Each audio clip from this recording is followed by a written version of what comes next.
My name is Donnell Sears, and my husband is Brian Sears. We're from West Virginia. It happened while he was at work. He was in his second meeting of the morning, and they were finishing up the meeting, and he started having problems with his vision. Things were a little blurry, and some of the other guys noticed and started asking him questions, and then he grabbed his head and was kind of slumping to one side. His right side got weak. The company that he works for, they have their own fire department and small clinic, so they knew the stroke symptoms.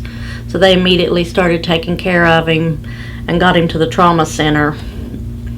He'd already had the TPA, the clot buster, within 53 minutes of onset of his symptoms. He works for DuPont Chemical Company in Bell, West Virginia, and he was a maintenance planner and coordinator.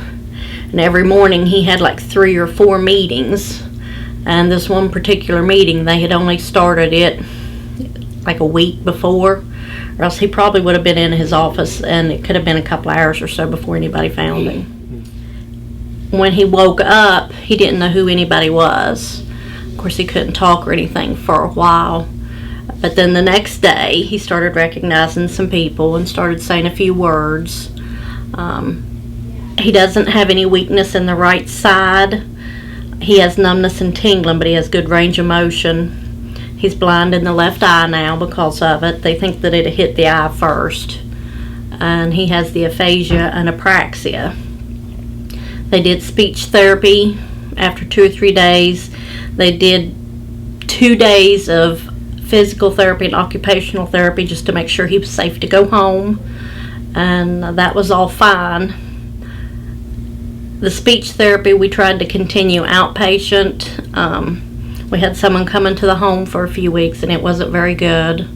She was only there 45 minutes, and their requirement through like home health and stuff, they have to come in and do a regular assessment with blood pressure and taking his temperature and all that. So then that takes off the time of the 45 minutes. So then they've got like maybe a half hour to try to work with him. They did do no education as far as, what I could expect or what I needed to do. They just handed me discharge papers. They handed me a prescription for outpatient speech therapy and home health, and then sent us on our way. Make a list, ask questions of the doctors, ask them about the aphasia and how best to handle it, because there's depression that comes with that. When he couldn't get his words out, and he knew what he wanted to say, but he couldn't get them out. And at one point, in the beginning he didn't realize he wasn't saying things appropriately. And then as time went, he realized he wasn't saying things appropriately, and the depression set in then, and that's when he didn't want to go around anybody. So you kind of need to prepare for that, and don't just jump to giving them an antidepressant, because that's going to slow down the brain function, which is already slowed. It just takes time for the swelling to go down and for the healing to start.